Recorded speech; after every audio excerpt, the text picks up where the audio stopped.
prepared to sustain AI's progress. And the Presidential AI Challenge is our first major step to galvanize America's parents, educators, and students with this mission. English is a new coding language for many, and with it, creativity will flow from every corner of America, sparking new industries, careers, and jobs. By supporting the Presidential AI Challenge, you are investing in our youth, America's next era builders. I would be remiss if I didn't thank our very determined Director of the Office of Science and Technology Policy, Mr. Michael Cartesios. Michael's vision will have a profound effect on how emerging technology shapes our future. Thank you, Michael. No, thank you, Madam First Lady, for your remarks and for hosting this second meeting of the White House Task Force on AI Education. And thank you to all of my colleagues on the task force here, including Secretary McMahon, Secretary Rollins, Secretary Chavez-DeRemer, Secretary Wright, and White House AI and Crypto Czar, David Sachs. We are thrilled also to welcome a new member of a task force today, Assistant to the President for the Office of the First Lady, Haley Harrison. Thank you for joining us. It is an honor to have the support and advice of the First Lady as we seek to implement the President's plans to give America's children the chance to learn how to navigate our ever-changing technological world. As AI reshapes how people learn, work, and communicate, President Trump is committed to ensuring that Americans are equipped to lead the world in harnessing this technology for increased productivity and prosperity.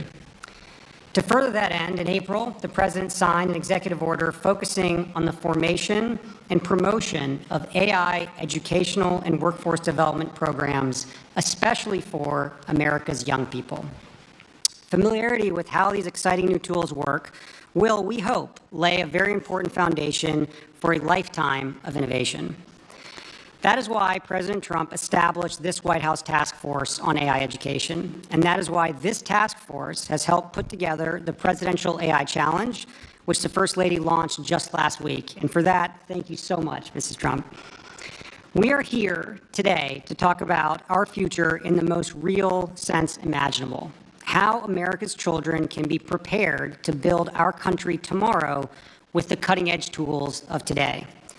We are proud and grateful to announce new steps in fulfilling the mission of this task force and the President's vision for this AI challenge, as we welcome leaders from business, nonprofit, and education who are putting America's future first by pledging their resources to support AI training for American students, educators, workers, and families. So all of you here who are participating in the pledge, thank you for your generous pledges. The many contributors here today are committed to providing not only vital hardware, infrastructure, and education technology for students, but professional development opportunities for workers, for teachers, and for parents. Resources being made available include interactive lessons, educational toolkits, classroom guides, certifications, courses, workshops, webinars, and so much more. We are also honored to be joined by representatives of parent groups, who we trust will continue to provide invaluable advice. We are humbled by the responsibility you share with us in educating America's children, and very proud to seek your input and participation in every part of this effort.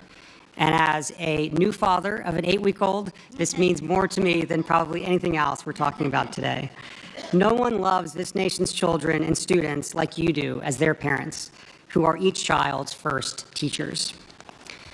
Americans of all ages look forward to celebrating 250 years of U.S. independence next year, and remembering our even longer national story of pilgrims, patriots, pioneers, conquering new frontiers, and building a future for their posterity.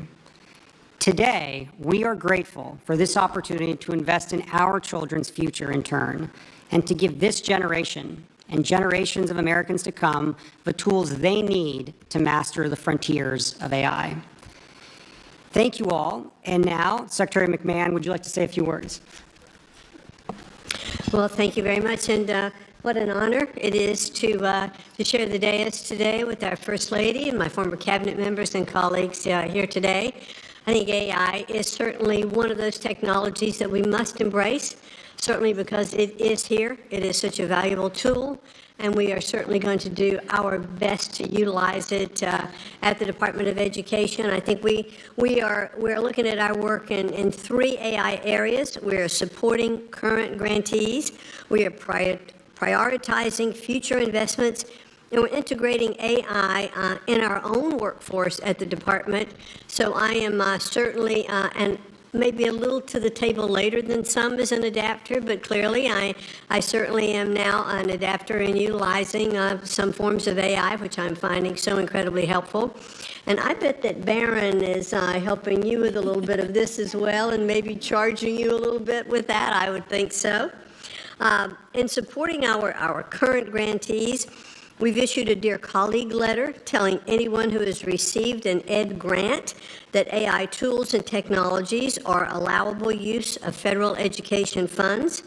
Our goal is to empower states and schools to begin exploring AI integration in a way that works best for their communities. And I'm next week actually going to go to the Alpha School in Austin, Texas, to see AI in action in the school, so I'll be anxious to report back and see how that works.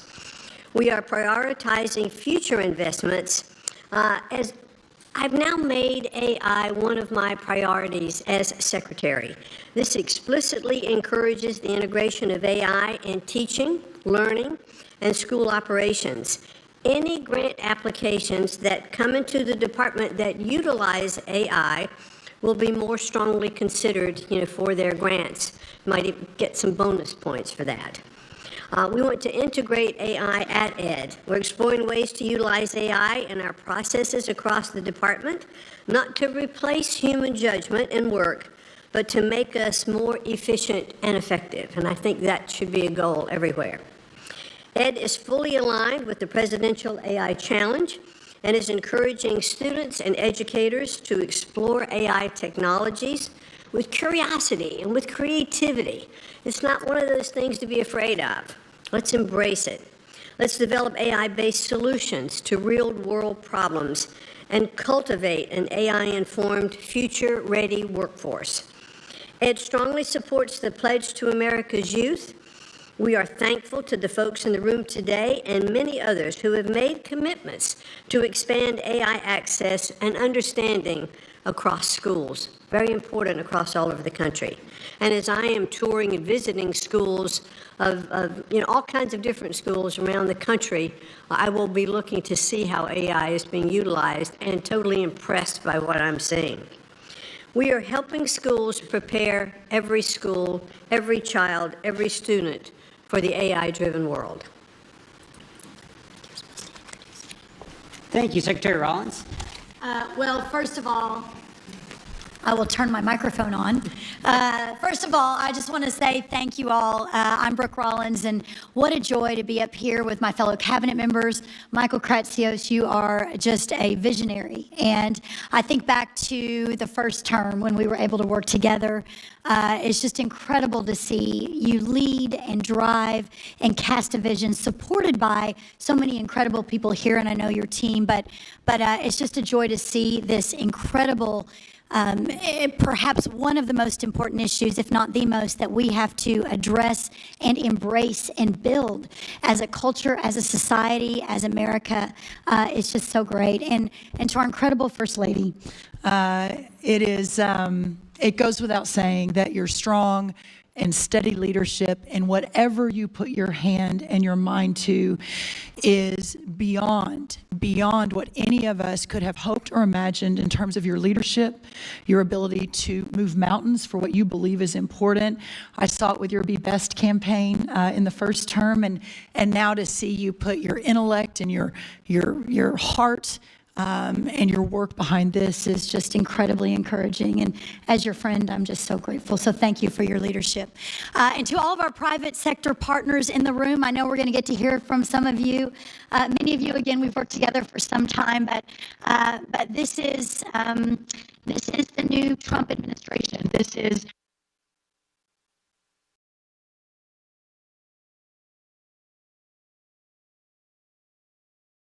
most vexing challenges facing America. So for those of you that have made this a priority in the private sector, we're just so grateful for your leadership and your willingness to lean in and realizing that sometimes in our country, things can get fairly divisive, but your willingness to lean in and to be part of the universal approach to solving these massive problems is just so appreciated. So thank you.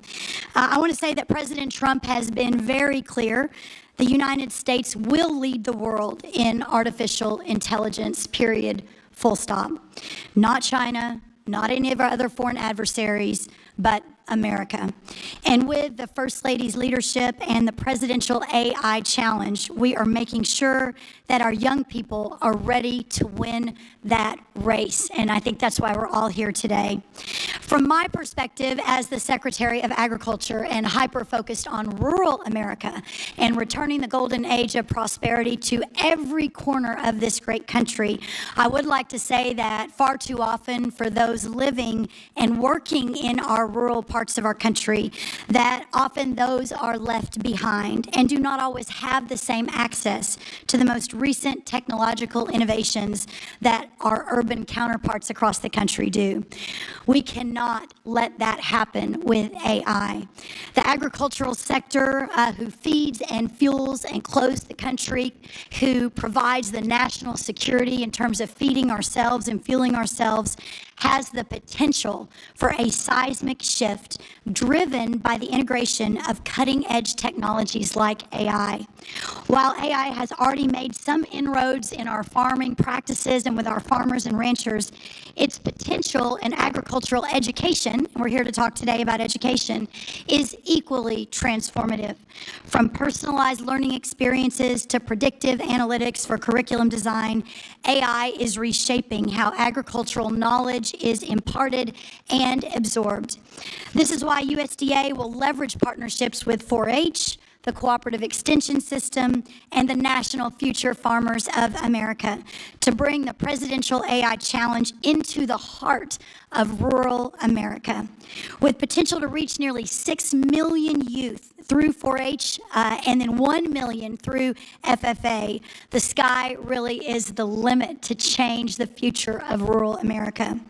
Microsoft and FFA have already developed a partnership called Farm Beats for K through 12 students, where they can work with environmental sensor systems to monitor soil moisture and detect nutrient deficiencies. These changes will make our farmers more efficient and make our food supply more nutritious. In addition to amplifying the Presidential AI Challenge with our partners, USDA is well prepared to support research, extension, and education activities that promote the use of artificial intelligence. In fact, USDA led the way in the first Trump administration through the creation of 5 AI research institutes at our amazing land-grant institutions. This collaboration brought together government, academia, and industry and totaled over $100 million in investments in Trump 1 5, 6, 7 years ago to research the use of AI in agriculture.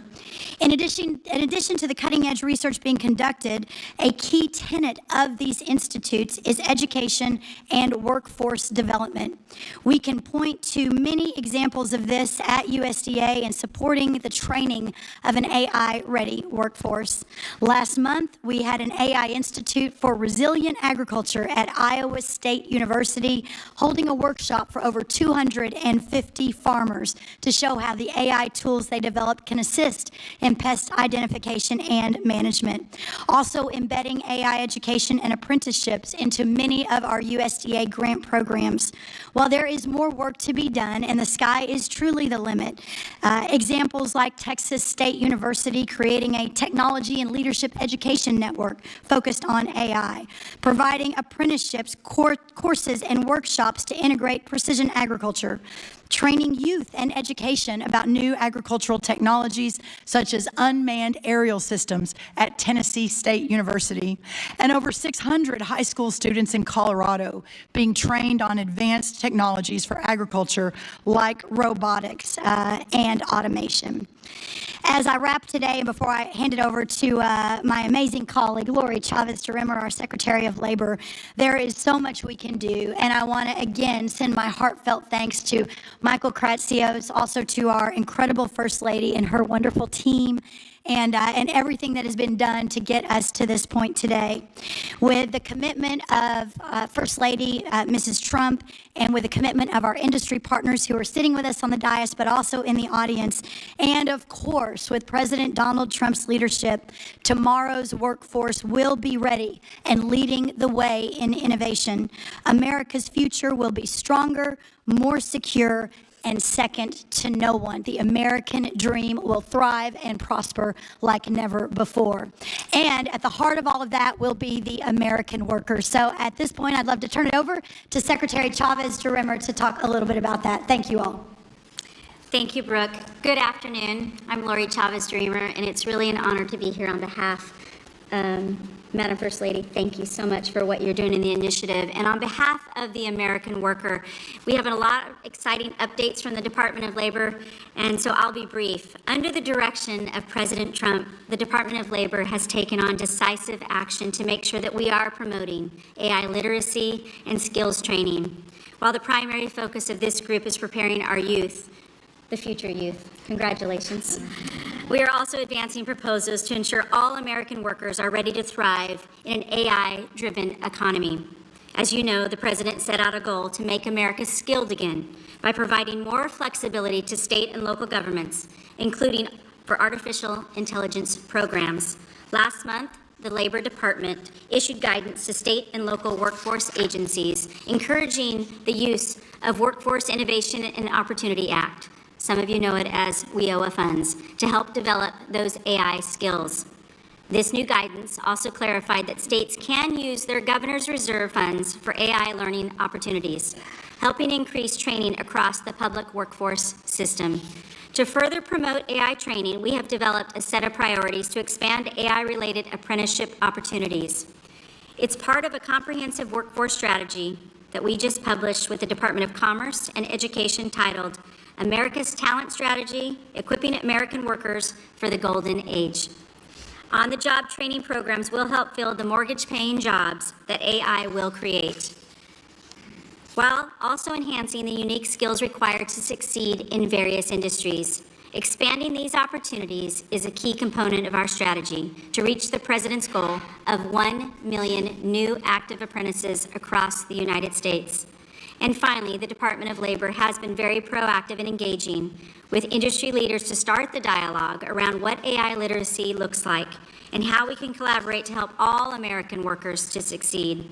My team has held dozens of meetings with industry stakeholders, as well as the governor's offices, state workforce agencies, and local workforce boards across the country. In the coming months, I will expect to have many more exciting announcements. We are working on developing the best practices for an effective AI literacy training and on a potential public-private partnerships that could play an important role in making AI training accessible to all American workers. I'd like to thank again the First Lady and everyone in this room for doing what you are all doing to prepare the American workforce for the jobs of the future. As I continue around my 50-state tour, and we've hit 32 states in the last 5 months, we'll continue to promote AI in its excellence. And it is going to be this initiative and this group and all of you out here in America to help us lead the way and tell those stories to the President. I look forward to the continuing collaboration and am confident in this era of American AI dominance. Thank you. Secretary Wright, it's up to you. Thank you all for being here today for this just really important movement. At its essence, artificial intelligence takes electricity and turns it into intelligence, empowering Americans. At the Department of Energy, my biggest focus 7 days a week is how to grow our supply of electricity. Over the last 20 years, the United States has more than doubled our natural gas production and tripled our oil production, but have seen very little growth in our electricity production. We will not win at AI if we don't massively grow our electricity production. So that's taking a ship that hasn't moved much in a while and getting it supercharged. The other relevant activity we have in AI at the Department of Energy is through our national labs. We are working to take cancer from a death sentence for millions of Americans into manageable conditions across those by using the power of artificial intelligence. We're using artificial intelligence to harness fusion energy, something I worked on 40+ years ago. We're using it to understand the basic fabric of the universe. So these incredible scientific endeavors, but perhaps the killer app, the most important use of AI is for education and to fix one of the greatest American shortcomings, our K-12 education system. I am so thankful and inspired by the First Lady to focus all of us. We've got to not leave our kids behind. We've been doing that for decades. We've got to fix our education system. AI is a transformative tool to do that. Michael Kratsios here is taking that bull by the horn and pushing it forward. I could not be more thrilled to be part of this effort. My wife and I have been in school trying to fix the school system for 30 years, through school choice, through school reform, through starting schools, through running camps, through doing everything we can. But with the leaders in this room and the leadership of the First Lady and Michael Kratsios, I think we can move the needle if we all dig deep in the next few years. God bless you, and thank you for being here. Great. David? All right, thank you. Everyone's already been thanked, but I also want to add my thanks to the First Lady for championing the Presidential AI Challenge and your clear dedication to America's school children. So thank you, Madam First Lady. And I also want to thank our OSTP Director, Michael Kratsios, for his tireless efforts leading this initiative as well, and also helping to make sure the U.S. dominates every part of the AI stack. From his first days in office this year, President Trump has shown visionary and decisive leadership in this critical technology of AI. And we've made, I think, amazing progress over the last 7 months. There's been too many wins to list all of them here, but I want to just mention a few. In the first week of his administration, President Trump rescinded hundreds of pages of unnecessary regulation, burdensome and unnecessary regulation on our AI model companies and on our chip companies. And instead, in lieu of that, he initiated the development of an AI action plan that we just released a few weeks ago. And at the action plan's unveiling, this was on July 23rd, President Trump gave, I think, a momentous policy speech on AI, which is the most important speech that's been given on AI by any official. And he made the pillars of our AI policy being pro-innovation, pro-infrastructure, pro-export, and pro-worker. And he also signed 3 executive orders that day to help further this policy. So the first was to make it easier to build new data centers and energy infrastructure. And thanks to President Trump's leadership, he's already attracted hundreds of billions of dollars of investment into the United States for data centers and energy infrastructure. And as he likes to say, the U.S. is the hottest country in the world right now, thanks to his leadership. The second executive order established the American AI Exports Program to ensure American leadership across the world. We want to make sure that the American tech stack wins internationally as well. And the third executive order banned the federal government from procuring ideologically biased or woke AI. We want to make sure that AI only pursues truth, fairness, and impartiality. So I think those are just some of the amazing accomplishments that the administration has made over the last 7 months. As we meet here to discuss AI education and empowering America's children, it's still the very early days of this incredible industry. And I'm reminded of what President Trump said during that AI speech, that he said that American AI is like a beautiful baby that's just been born. We have to grow that baby and let that baby thrive. And he's absolutely right about that. And we have to enable our children to thrive with it. And let me acknowledge that when it comes to the topic of AI, there is a lot of fear out there. Some people think that AI is going to take all of our jobs. I really don't think that's going to happen. I think AI is going to unleash a productivity boom like we've never seen. It's going to make all of us more productive. It's going to make our jobs more satisfying. And there's an online quote that's been flying around that says, you're not going to lose your job to AI, but you might lose your job to someone who uses AI better than you. And I think there is some truth to that, that AI is going to be the ultimate boost for our workers, and it is important that they learn from an early age how to use AI, and that's why it's critical that our children learn AI, and that's why this program is so important to further AI education. And it's important, I think, to further it for school children in every part of America, every socioeconomic class or bracket, because this is really fundamental to equality of opportunity for every child in the country. And finally, the last thing I want to say is just that I want to thank all of the companies that are here today who have made pledges to donate their resources to AI education. I think this is really important. President Trump, in his AI speech, called on our technology companies to promote a new spirit of patriotism and national loyalty, and that's what you're all doing here today. So I think that's fantastic. And I think each of you of your companies and the nonprofits who are here today, they've recognized the opportunity to serve your fellow citizens and help build a great American future. You're all in for America. We really appreciate that. You're putting America first, and we look forward to hearing more about your contributions, and I think we'll do that next. Thank you.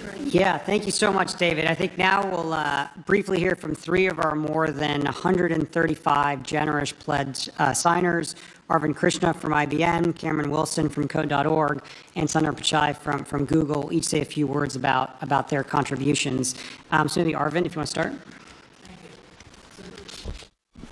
Good afternoon, everyone. It's a privilege to be here and contribute to help build America's AI-ready workforce. Let me begin by first thanking the First Lady, Mrs. Melania Trump, for helping lead this effort and galvanize all of us into contributing, but also to President Trump for all of his efforts around AI, as David just spoke about. Let me also thank the cabinet members who are here for all the efforts that they're putting into helping build America's AI-ready workforce. Addressing the AI skills gap is going to be essential for us to achieve what we all want to with AI contributing to America's leadership, but also to America's productivity. The President's AI Action Plan shows us the way to that future by empowering American workers to lead in the AI economy. As the plan highlights, U.S. companies also have a central role to play in building this workforce. By partnering with government agencies, nonprofit organizations, and communities, as well as educators, we can deliver the training that meets the demands of the labor market. IBM has long embraced this collaborative approach, and we are fully committed to upholding this responsibility. We are proud to join the pledge by committing to train 2 million American workers in cutting-edge AI skills over the next 3 years. We will do this through a groundbreaking program called IBM Skills Build, which we launched to help expand access to AI education, but also to create pathways for these high-demand technical roles. A quick example, Zach Switzer is a high school teacher at the John Marshall School of IT in Cleveland. He used IBM Skills Build to acquire the foundational knowledge himself, and then to give his students in turn that knowledge. These examples need to get multiplied 100 and 1,000-fold in order to bring these AI skills into the communities. Teachers like Zach in schools across the country can access AI learning through IBM Skills Build, adopt the modules into the classroom, and then help the students gain these valuable skills to take into the workforce, and hopefully find a great paying job. This is only one of many success stories, but when it comes to meeting the growing demand for AI, no organization can do it alone. This is why IBM is proud to be part of the President's program and part of his National AI Education Initiative with its emphasis on collaboration across the different sectors. We look forward to working with the administration and with all of our partners to achieve these goals. Thank you. With that, Cameron Wilson of Code.org. Thank you so much, and I deeply appreciate the invite today so that Code.org can come speak to you about our nonprofit work that we're doing around AI education. So just a few months ago, 450 CEOs, many of whom are in this room today, came together and called on states to require computer science and AI education for every student. Only 12 states do this today.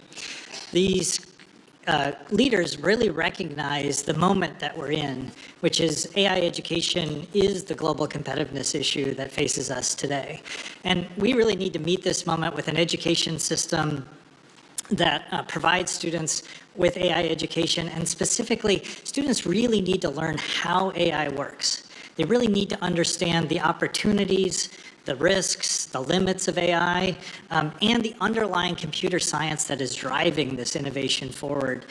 Simply learning to use AI just won't be enough. We need to spark their curiosity and build their confidence so they can be agile as the workforce changes with AI, or as AI changes itself.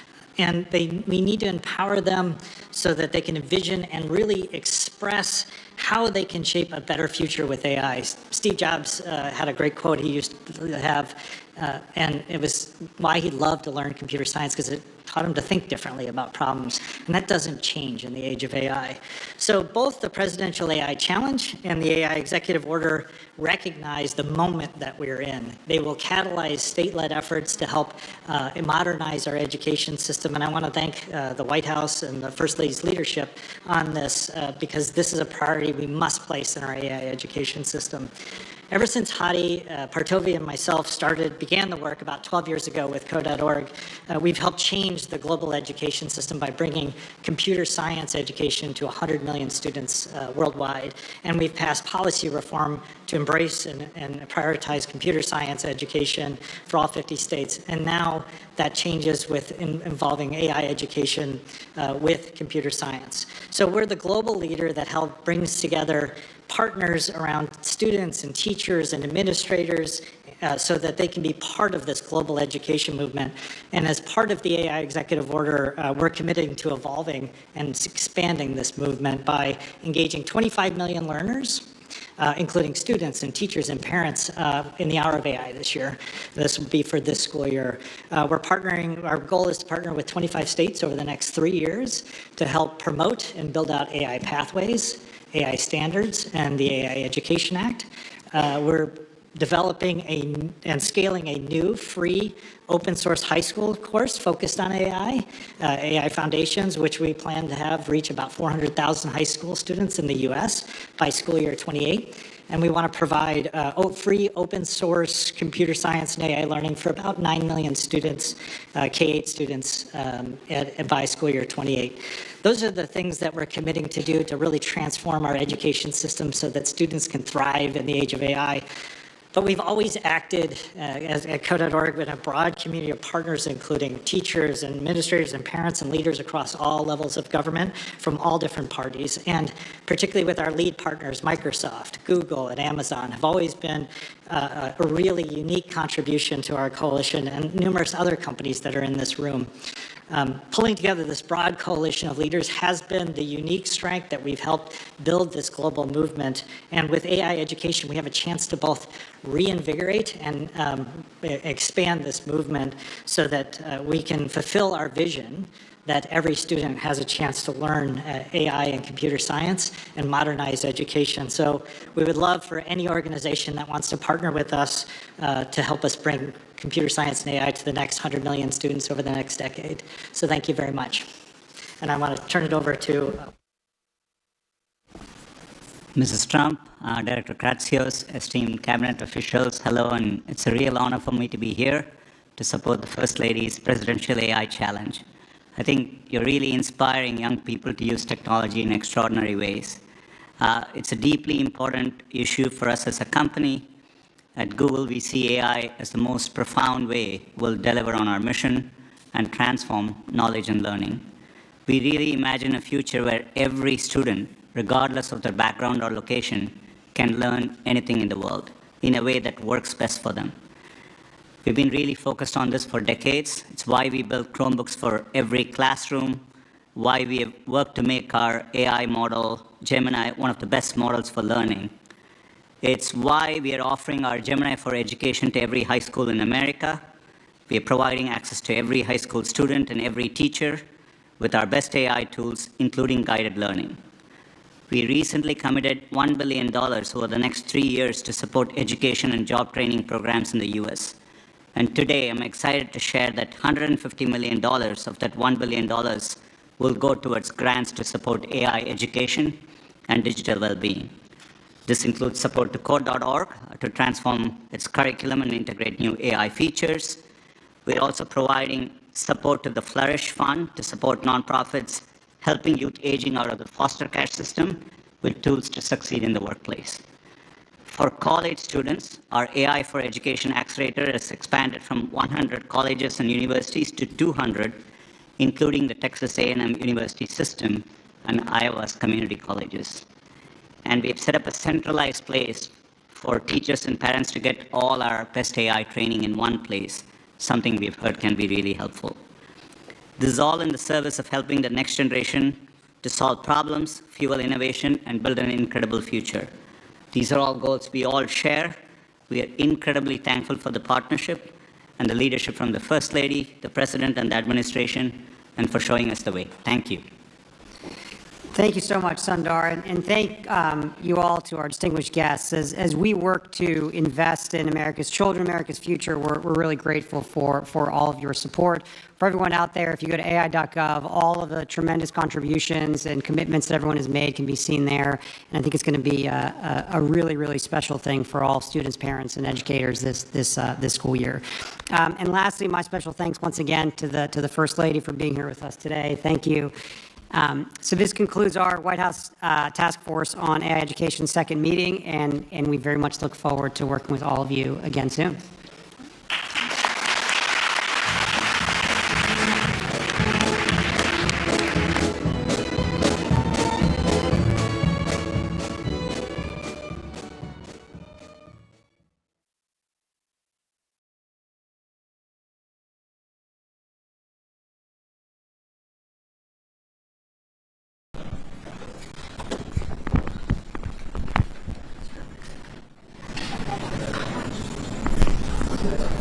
Thank you very much. It's a great pleasure to have President Nauraki with us, Poland. He did a good job with that, right? Gave me a little different pronunciation. I said, I want to get it perfect. Did I get it right? Yeah, good. Nauraki. I better get it right. And the president's been amazing. He had an incredible race. He came from behind and he won very handily. The people of Poland have taken to him immediately. They really love him. There's great love and respect. He's a very successful man, but he went into a political hatchet, so to speak. It was a pretty tough race, pretty nasty race, and he beat them all, and he beat them all very easily. And now he's become even more popular as they got to know him and know him better. He's doing a really fantastic job. So it's an honor to. I also endorsed him, so I'm very proud of that. I don't endorse too many people, but I endorsed him, and I was very proud of that, the job he's done. I want to thank Vince Haley for that recommendation. Vince was fantastic, and I appreciate it. And I can tell you who really appreciates it, Poland, because they're very happy with their president. And I just want to say it's an honor to have you. We'll be discussing trade and various other things, the things that you discuss. We'll have a few questions from you, and then we'll get on to a discussion, then we'll have lunch, and then he goes and he meets with the Pope. And that'll be very exciting. And say hello to the Pope for me. Yeah.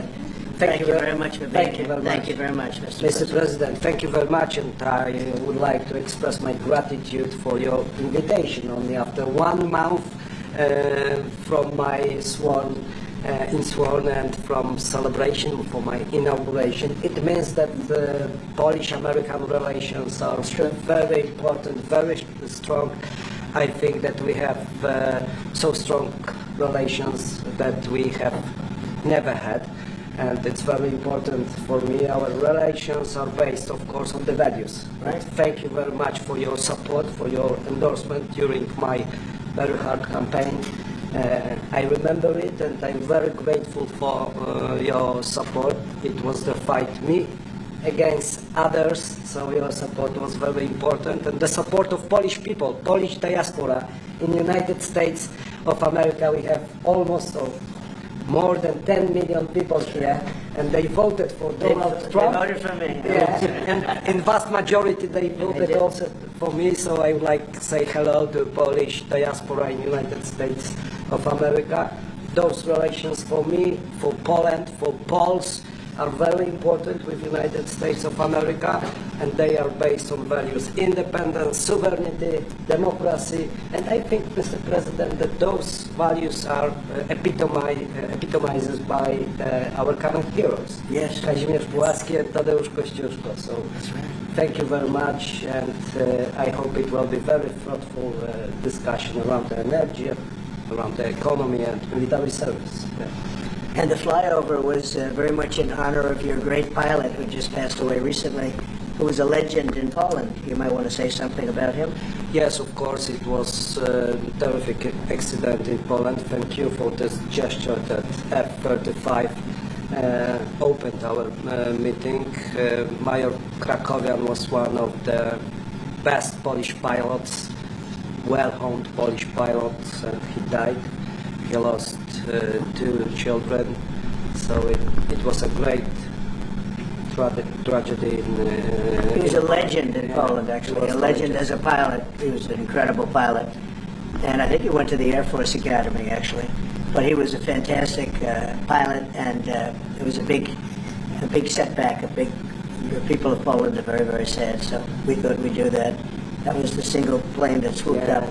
And machines, American machines, opened our meeting. It was great. And we are waiting for 32 F-35s in Poland. So it also shows that we have great relations according to the best military equipment on the world, American equipment, which build Polish security too.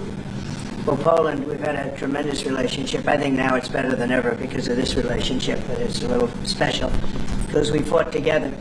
But we've always been very good, and we have some wonderful people, as you know. Duda, my friend, he's a good man and still a big fan of yours, very much so.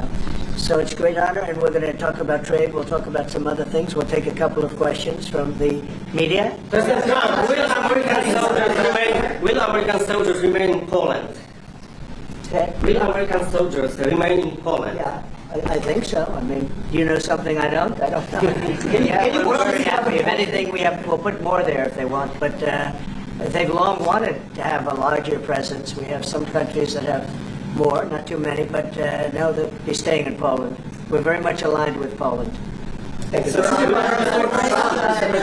certainly had we saw a dramatic picture where we saw the leaders of Russia and North Korea and China together. The first time the leaders of those 3 countries have been together to sort of show solidarity. You said that they're conspiring against the United States. What do you think they're conspiring to do? And given this, is it reason why you should slap or would consider slapping secondary sanctions on Russia if they're conspiring against the U.S. now? Well, I've already done that with regard to India, and we're doing it with regard to other things. And I put out a truth last night. You saw that.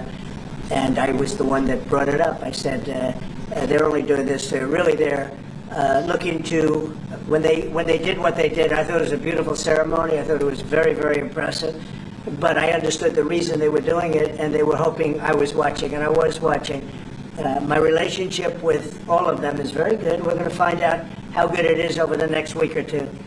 I think that we helped China very much, as you know, when they talk about freedom. And I don't believe that, and maybe I'm wrong, I hope I'm wrong, but I don't believe that America, that the United States was acknowledged for helping China to gain its freedom.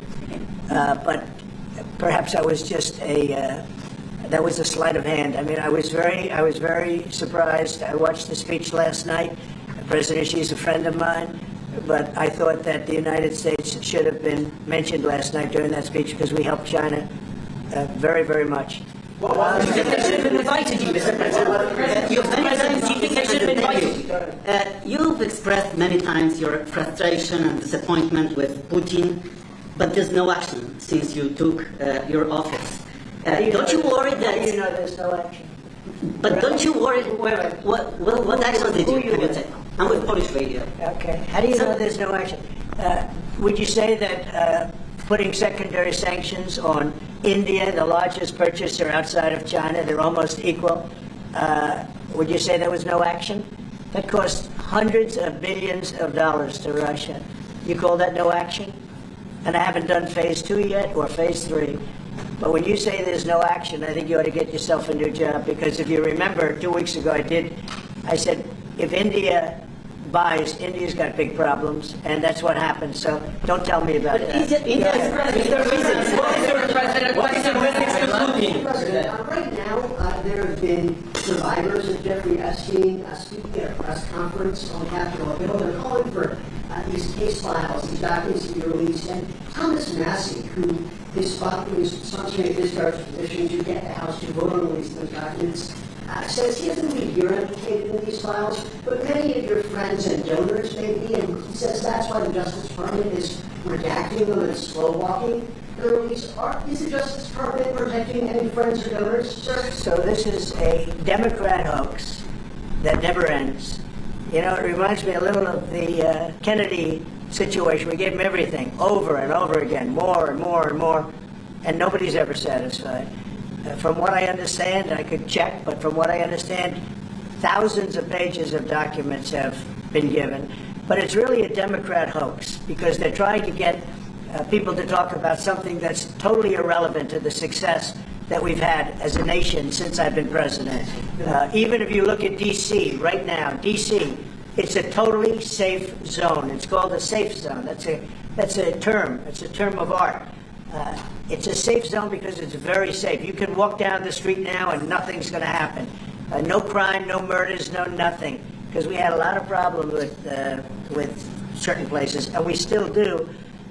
All run by Democrats, or for the most part run by Democrats. So what they're trying to do with the Epstein hoax is get people to talk about that instead of speaking about the tremendous success, like ending 7 wars. I ended 7 wars. Nobody's going to talk about, because they're going to talk about the Epstein, whatever. I understand that we were subpoenaed to give files, and I understand we've given thousands of pages of files. And I know that no matter what you do, it's going to keep going. And I think it's enough, because I think we should talk about the greatness of our country and the success that we're having. I think we're probably having, according to what I read, even from 2 people in this room, we're having the most successful 8 months of any president ever. And that's what I want to talk about. That's what we should be talking about, not the Epstein hoax. When are you going to make a decision on Ukraine, Mr. President? What is your message to Putin? Mr. President, your message to Putin. I have no message to President Putin. He knows where I stand, and he'll make a decision one way or the other. Whatever his decision is, we'll either be happy about it or unhappy. And if we're unhappy about it, you'll see things happen. Venezuela, can you give us a sense of what the U.S. policy, or what you're trying to achieve with the aircraft carriers, or the boats, I should say, in near Venezuela, and also the boat that you mentioned yesterday where 11 people were killed? What was found on that boat, and why were the men killed instead of taken in? On the boat, you had massive amounts of drugs. We have tapes of them speaking. There was massive amounts of drugs coming into our country to kill a lot of people. And everybody fully understands that. In fact, you see it. You see the bags of drugs all over the boat. And they were hit. Obviously, they won't be doing it again. And I think a lot of other people won't be doing it again when they watch that tape. They're going to say, let's not do this. We have to protect our country, and we're going to. Venezuela's been a very bad actor. They've been, as you know, they've been sending millions of people into our country. Many of them Tren de Aragua, some of the worst gangs, some of the worst people anywhere in the world in terms of gangs. And we had some in Washington, D.C. We took care of them very quickly, but they're out of here. They've gone. But Venezuela's been very bad, both in terms of drugs and sending some of the worst criminals anywhere in the world into our country. They emptied out, you don't know this, but they emptied out their prisons in Venezuela, and they emptied them out into the United States of America. And that's part of the problem we have. We're getting them out. We're getting them out rapidly, but it's caused a tremendous problem. And Pete and all of the people that are working very hard to rectify the stupidity of the Biden administration, allowing these people to pour into our country with open borders. We are paying a big price as a country for the incompetence of the Biden administration. But think of it. Opened up prisons, drug dealers, drug lords, everything coming out of Venezuela. They said, and we said, we're not going to put up with it anymore. So Venezuela has been one of the worst actors in the whole group, and we have a group of pretty bad actors. Are you wanting to force Maduro on Trump? Go ahead. Yeah, thank you, Mr. President. At the end of this month, the government or the Congress has to pass a budget I think the Republicans will vote for an extension. We won't have any Democrat votes. We could give the greatest budget ever. Tax cut of 50%, everybody taken care of, perfect for women, perfect for men, perfect for minorities, perfect for everything, and we wouldn't get one vote for the Democrats because they've lost their mind. They are so deranged. They have Trump derangement syndrome, and I don't want to burn the Republican Party with it, but they really are. They've become almost sick. They actually think there is a disease. It's called Trump derangement syndrome. They've got it. No matter what we did, no matter how good, you could give them everything that they've ever dreamed of, and you wouldn't get one vote. These are sick people, and I think we're going to have a tremendous midterm. We just approved the largest tax decrease in the history of our country. We have things, if you think of it, no tax on tips, no tax on Social Security for our seniors, no tax on overtime, deductions when you buy a car and you borrow money to buy a car. First time they've ever seen anything like this. Middle-income people get deductions. You get a deduction when you buy a car. Nobody's ever seen. And by the way, they're selling cars like crazy. Cars are pouring back because of the fact that we have tariffs. Cars are pouring back into our car plants are pouring back into our nation. They're coming from all over the world. They're coming back. We lost about 54% of automobile manufacturing over a 30-year period, 35-year period. They're all coming back. I think they're coming back higher than ever before. We have AI going up. What we've done is amazing, and what we've passed is amazing. But the Democrats, I don't believe, will get one vote. It's very anti-crime. We want anti-crime. They're in favor of crime. We're against crime. They gave us things like men playing in women's sports, open borders for everybody, transgender for everybody. I mean, they wanted transgender for all of the crazy things that they were saying. And, people would say they're 80-20 issues. I say they were 97-3. I always say 97-3, and nobody knows who the three are. This is the best issue of all. They are against preventing crime. They are fighting us. I want to go into Chicago, and I have this incompetent governor that